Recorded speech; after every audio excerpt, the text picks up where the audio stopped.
So, a couple of months ago, I referred to Graham Platner as the Mamdani of Maine. But new revelations have people questioning if he's actually the next John Fetterman. And this story really seems to have divided the online left, so we're going to talk through it. I'll address the controversy as well as some of the complexities about the race. And in the end, I will tell you where I land in all of this and whether or not I still support Graham Platner. So the first controversy that I want to talk about is his past Reddit comments where he described himself as a communist and jokingly called himself an Antifa super soldier. He also talked about the need for armed resistance against fascism. In fact, he shared some of his past comments himself, specifically where he vociferously condemned misogyny and defended LGBTQ plus people. And I'll admit, some of his old Reddit comments actually made me like him more.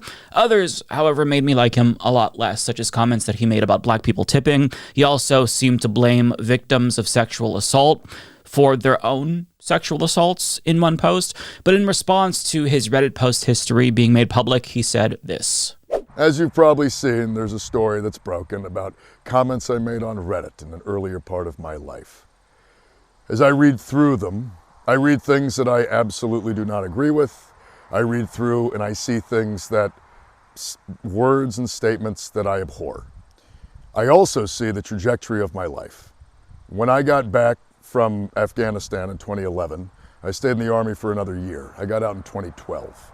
Some of the worst comments I made, the things that I think are least defensible, that I wouldn't even try to defend, come from that time. I made comments that I'm not happy about, that I do not agree with, but they came from a time and place in my life. And as I watch, or as I read through the comments that were released, I can see myself changing. My language gets less crude, my thoughts and my feelings get a lot less kind of rough around the edges. I do get almost more disillusioned though, and it's important to know that this was a time in my life where I was struggling deeply. I got out of the Army in 2012. I had PTSD. I had depression. I had all of the things that come with serving in a war, in two wars, that I eventually began to not believe in at all. It wasn't until I found actual community that all went away. And the reason that I stopped posting on Reddit around 2020 and 2021 is because that was the point in my life where I had found this. I had moved back to my hometown. I'd found community. I'd started a business. I'd met someone to fall in love with. I'd been able to really begin to feel connected again. And he goes on to explain that finding community and starting a business and meeting his partner really helped to mitigate the anger and isolation that he was feeling after being disillusioned with the system as a result of his service in the military. And for the most part, it seems like his explanation was received well online, and seemingly he did manage to weather the storm, that particular storm. However, anticipating the release of even more Oppo research, he decided to try to get ahead of it on Pod Save America and released this decade-old video of him singing Miley Cyrus at his brother's wedding. Now, it's not the singing that's controversial, as cringeworthy as it is. It's the tattoo in question of the SS Totenkopf, which is a Nazi symbol, for those who don't know. Now, in the interview, after minutes of him talking about the video itself, he explains why he got the tattoo in question, and here's his explanation. I am not a secret Nazi. Actually, if you read through my Reddit comments, I think you can pretty much figure out where I stand on Nazism, right, and anti-Semitism and racism in general. I would say a lifelong opponent. In 2007, I was a machine gun section leader with Kilo Company, 3rd Battalion, 8th Marines. We were on the 2-2 Mu. And it was my third deployment. My previous two had been to Fallujah and then Ramadi, 2006. And we went ashore in Split, Croatia, myself and a few of the other machine gun squad leaders. And we got very inebriated. And we did what Marines on liberty do, and we decided to go get a tattoo. And we went to a tattoo parlor in Split, Croatia, and we chose a terrifying looking skull and crossbones off the wall because we were Marines, and skulls and crossbones are a pretty standard military thing. And we got those tattoos. And then we all moved on with our lives. And I actually joined the Army after that, where I got I had to go to MEPS. I got screened. Later on, I got a security clearance and a full screen when I went to work for the State Department as a contractor doing security for the ambassador to Afghanistan in 2018.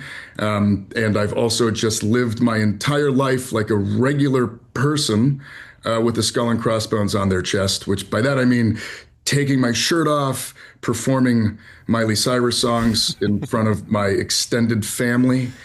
At no point in this entire experience of my life did anybody ever once say, "Hey, you're a Nazi." It never came up until we got wind that in the opposition research, somebody was shopping the idea that I was a secret Nazi with a hidden Nazi tattoo. And I can honestly say that if I was trying to hide it, I've not been doing a very good job for the past 18 years. Yeah. So you're a self-described communist, but also a Nazi. Fair point. And in 2025 America, if you want to be a Nazi, you really don't have to do it secretly. You can join the Republican Party and be an out and proud Nazi for the most part. But I mean, PSA to anyone thinking about getting a tattoo in Croatia, don't do that. Just avoid. But he explains that, he was drunk when he got it. He didn't know what it stood for, and he thought that it just looked cool, and nobody's really ever questioned it up until this point when they're trying to cynically use it against him, to sink his campaign. Now, is it plausible for an American to not know whether or not something is a Nazi symbol aside from the swastika?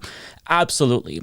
Having said that, the campaign arm of Senate Republicans boosted circumstantial evidence by a Jewish insider report that contained a statement from a former acquaintance of Platner who claims that he actually did refer to the tattoo as his Totenkopf. But I mean, take that with a grain of salt, seeing as how Republicans are in the midst of multiple Nazi scandals themselves, so it behooves them to hypocrisy burn Democrats as much as possible in order to downplay their own fascism and Nazism. Although his former political director, Genevieve McDonald, addressed the tattoo herself on Facebook and argues he's not an idiot, he's a military history buff. Maybe he didn't know it when he got it, but he got it years ago and he should have had it covered up because he knows damn well what it means. But Tattoogate seemingly came to an end after Platner confirmed that he already had it covered up, and he shared this image of the new tattoo, and you can only see traces of the old Nazi tattoo, so that's good. But the Nazi tattoo, understandably, is a red line for a lot of people on the left because after getting Fetterman, every single red flag is taken all the more seriously these days. And regardless if he knew what it was or not, it's still a bad look, to put it charitably. With that being said, other leftists think that it's important to embrace people when they change and just give them the benefit of the doubt in order to encourage rehabilitation among others. For example, Emma Vigeland argues, how many people get tattoos that they thought looked cool but didn't understand the meaning of? How many vets took mercenary work for a period because the US doesn't support them? We'll address this in a moment. How many young men have shitposted online? Do we want an authentic working class party or not?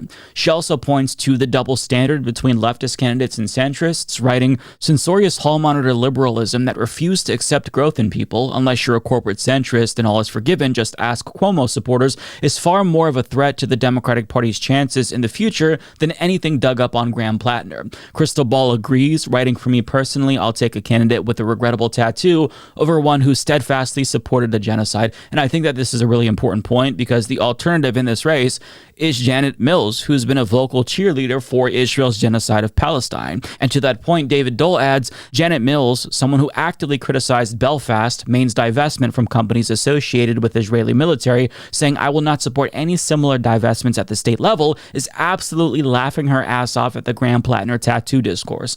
Ryan Grimm says, not to overstate it, but this is a crucial moment for the Democratic Party. If they decide that normal people with some small skeletons in their closet or inked on their chest are not welcome, they are finished because they've tried the other way and it didn't work. And these are all people that I really respect, and they all make very compelling points. And it's something that Platner himself echoed in a Semaphore article written by Dave Weigel and Burgess Everett, where he asks, how do you expect to win back men when you go back through somebody's Reddit history and just pull it out and say, oh my God, this person has no right to ever be in politics? Good luck with that. Good luck winning over those demographics. And I don't think it's beyond the Democratic Party establishment to weaponize what they refer to as purity testing against the left to try to get us to turn turn against our own candidates. Furthermore, there are also reports that his old Reddit comments were possibly obtained by Palantir. I don't know if this is confirmed or not, but I mean, it's possible that they could be digging up Oppo research on him because he is against everything that they stand for. So I do understand why so many leftists are cautious about taking the bait and unwittingly becoming useful idiots for the worst people in the country, be it Palantir, Peter Thiel, and the Democratic Party establishment. But among Platner's most high-profile supporters, U.S. senators, it does seem as if, they're not taking the bait. Bernie Sanders implied that it was just a distraction from the real issues in an interview that he had with CNN. And he said this before the tattoo was covered up. But I mean, you can see that he very clearly wasn't concerned about Tattoogate. Number one, I am impressed that the media is so concerned about the tattoo that Mr. Platner has. Meanwhile, as a result of Trump's massive cuts to Medicaid, the estimate is that if we don't change that, 15 million people are going to lose their health insurance. 50,000 people a year are going to die. Maybe equivalent to the importance of Mr. Platner's tattoo. So you're standing by your endorsement? Absolutely. Can I ask you about the tattoo? Do you think it's necessary that he gets it removed or covered up? Look, once again, we are dealing with a collapsing healthcare system. As a result of Trump's policies, 50,000 Americans may die unnecessarily every year. And you were asking me about whether or not a guy should get a tattoo removed? Sorry. He said he was going to remove it. So when you have so many issues at stake, healthcare, genocide, that only one of the Democratic primary contenders in the race is talking about, he's arguing that it seems comparatively trivial to hem and haw about a single tattoo. Moreover, explicitly supporting a modern-day Holocaust should be at least somewhat controversial for Janet Mills, yet the media doesn't even question her about that, which again speaks to this double standard that Emma Vigeland pointed out between leftist and centrist candidates. So I genuinely understand where Platner's defenders are coming from here, because no candidate is going to be perfect, right? But what matters is where they are now, as well as whether or not they'll support the policies that I want, whether or not they'll support Medicare for all or oppose the genocide. But a counterpoint that we haven't considered yet in this video is whether or not he's actually genuine about his newfound beliefs. And I think that it is right to ask that question because there's a lot of things about Platner that seem contradictory and, quite frankly, don't add up to me. For example, he tweeted out a yearbook picture where he's named most likely to start a revolution, and he's holding a picture that reads Free Kosovo, Chechnya, Kashmir, Palestine, Kurdistan, and Tibet. So if he was saying Free Palestine with his full chest back in high school, that's an indication that this is somebody who's the real deal, right? Well, sure. But then that begs the question, why would he then join the U.S. military and serve the imperialist war machine responsible for so much of the colonialism in the world that he's denouncing? Now, Ryan Grimm asked him about this contradiction on Breaking Points, and his answer was, it was interesting. So you're in high school, I think, when you went and protested Bush's speech in Maine. You went and protested in 2002 in the run up to the war in Iraq. In your yearbook, you've got Free Palestine, Free Kashmir, Free Tibet. You're most likely to lead a revolution, and then you enlist. And so a lot of people have been like, "Why did you do that?" Like you were kind of eyes wide open in a way that other people who enlisted weren't. And so walk us through your decision to enlist out of, was it right out of high school?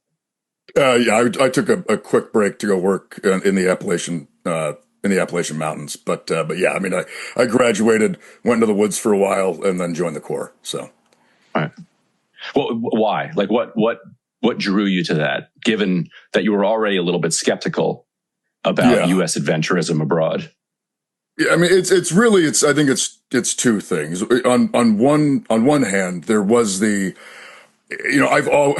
don't know how to quite explain this, but I'd always wanted to take part in something much bigger than myself.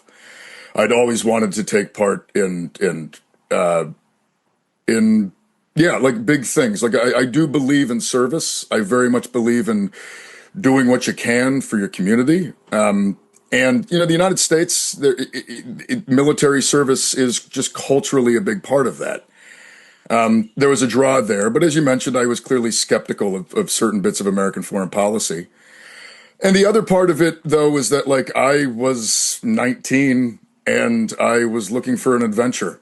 And I certainly got one. Tied into that, though, was this idea back then, and I've been mostly disabused of it by now, but this idea that if you go out there on the cutting edge, I joined the infantry. I was a machine gunner in the Marine Corps. If you're out there where all the bad things are happening, if you're a decent person, if you can maybe bring a little bit of decency into an indecent thing. I did believe that when I was a kid. It is true to an extent, but inside of a much larger failed policy, failed strategy, it's obviously there's only so much you can do. And I had to learn that the hard way. Yeah, so he went from being an anti-Iraq war protester, presumably because he rightfully was morally opposed to our government killing innocent brown people, only to join the war machine himself to kill innocent brown people because he was looking for adventure. But you see, his thinking was that if more decent people like him joined, you could make a real difference. The problem is that he didn't join to become a medic. He was a machine gunner in the infantry.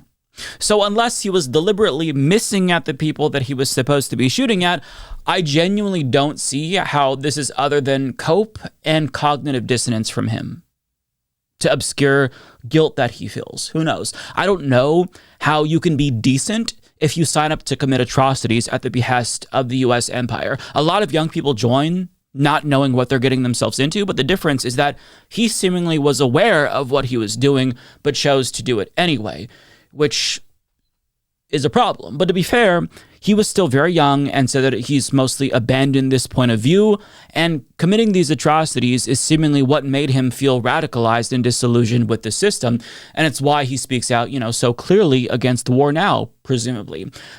Although he goes on to explain that he doesn't actually think that his time in the military runs up against his current day politics. Listen. Yeah, it's been funny. A lot of people have asked me about this, about my military service, and it's kind of like how it runs up against kind of my politics in some ways. And, to me, it never really did. It was all kind of the same thing. I wanted to go out there and I wanted to see the reality. I didn't want to read about it. I wanted to know if I was going to be opinionated about things. I wanted to make sure that I actually knew what the hell I was talking about. And sadly, with war, it's hard to just read about it and feel like you've gotten all of the information.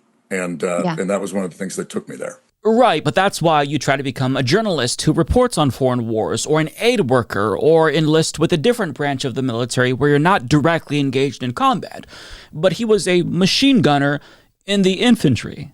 So, either he became radicalized because he begrudgingly committed atrocities and witnessed horror, or he was already radicalized and wanted to strengthen his anti-war position by engaging in warfare himself, which doesn't really make sense to me because I don't think that you have to shoot people to confirm that war is indeed bad.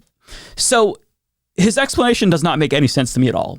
And he always gives conspicuously cagey responses whenever this comes up. And another less discussed aspect about Graham Platner, which I was not aware of, honestly, when I made my first video about him, was that he also worked for Constellus, otherwise known as Blackwater, a private military company whose mercenaries were jailed, then subsequently pardoned by Trump for committing an atrocity back in Baghdad in 2007.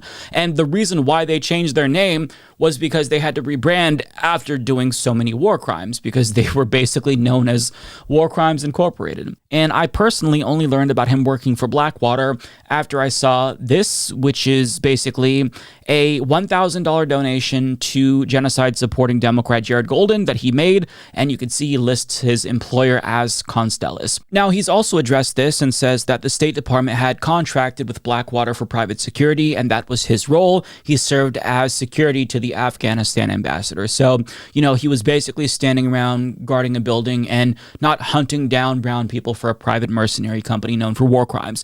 But even if that is the case, I don't know why you would want to work for War Crimes Incorporated after you've apparently already become radicalized by firsthand combat experience. It just doesn't add up to me. But it goes back to, I guess, his days as an edgelord on Reddit, where he was angry and isolated, and doing something like working for Blackwater that was more familiar to him felt like the natural thing that you have to do, because what else is there for vets to do? And this is something that he talks about a lot. And again, if his time at Blackwater further radicalized him into being an anti-imperialist, then one could argue that that's a positive thing. Mike Preisner, for example, is one of the best anti-war voices in the country, who uses his experience in the military as a reason to resist U.S. imperialism.